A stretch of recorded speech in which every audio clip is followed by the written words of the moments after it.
জগন্নাথপুর উপজেলায় অবৈধ ট্রলির ট্রাক ও লরি দিয়ে চলছে অবৈধভাবে মাটির কাজ। আমাদের প্রতিনিধি মোহাম্মদ মুকিমউদ্দিন এর জগন্নাথপুর থেকে পাঠানো ভিডিও চিত্রে থাকছে বিস্তারিত। সুনামগঞ্জের জগন্নাথপুর ও দিরাই উপজেলায় হাওরের মাটির রাস্তাগুলোকে নষ্ট করে দিচ্ছে ট্রাক, ট্রলি, লরি। এসব রাস্তা দিয়ে অন্য যানবাহনও পায়ে হেঁটে চলা দুঃসহ হয়ে উঠেছে।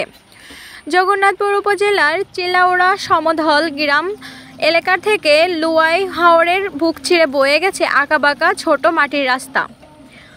এই রাস্তা দিয়ে চলাচল করে হাওরের ওপারের মানুষ।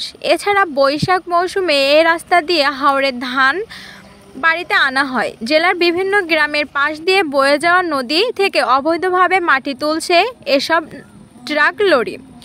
একটি মহল হাওর থেকে শুকানো নদী থেকে মাটি এনে গ্রামের বিভিন্ন জনের কাছে বিক্রি করে।